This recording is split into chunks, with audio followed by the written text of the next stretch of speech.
Babalik sigla at muling mapapanood bilang host ng morning show na kada umaga si Miss Grand International 2025 Emma Tiglao.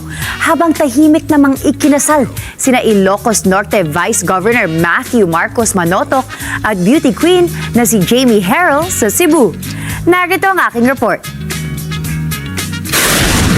Welcome back, our OG girl kada, Emma Tiglao! Muling nagbigay ng saya at enerhiya sa telebisyon ang pagbabalik ni Miss Grand International 2025 Emma Mary Tiglao sa morning show na kada umaga. Matapos ang ilang panahong hindi napapanood sa programa, muling nasaksihan ng mga manunood ang kanyang pagbabalik bilang isa sa mga host ng nasabing morning show. Agad na napansin ng netizens at loyal viewers ang presensya ni Emma sa programa, kung saan muli niyang ipinamalas ang kanyang natural na hosting skills, charm at masayang pakikitungo sa mga kapwa host at audience. Matatanda ang pansamantalang nawala si Emma sa show dahil sa ilang personal at work-related commitments. Ngunit sa kanyang muling pagharap sa kamera, malinaw na handa na siyang muling makasama ang mga manunood tuwing umaga. Sa kasalukuyan, tuloy-tuloy na ang kanyang pag-host at regular na siyang napapanood sa programa.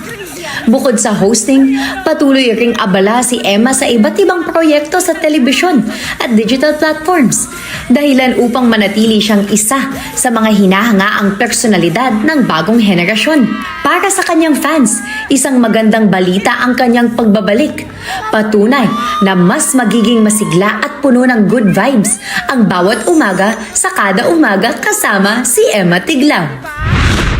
Samantala, kasal na sina Ilocos Norte Vice Governor Matthew Marcos Manotoc at Jamie Harrell sa Cebu sa isang masayang pribadong seremonya nitong nakaraang Sabado, ika-9 ng Enero 2026. Ikinasal na nga ang Ilocos Norte Vice Governor na si Matthew "Matt" Marcos Manotoc at ang dating Miss Earth 2014 na si Jamie Harrell sa Cebu Metropolitan Church. Ang kasal ay dinaluhan ng kanilang malalapit na kaibigan at ilang miyembro ng pamilya, kabilang ang ilang prominenteng personalidad mula sa politika at showbiz. Si Vice Governor Manotoc ay anak ng senadora na si Amy Marcos at bahagi ng kilalang Marcos political family sa Ilocos Norte. Samantala si Jamie Harrell ay kilala bilang beauty queen at TV host na nagdala ng sariling karisma at kasikatan sa kasal. Bagamat isang pribadong selebrasyon ang isinagawa sa Cebu, ipinahayag ng mag-asawa ang kanilang plano na magkaroon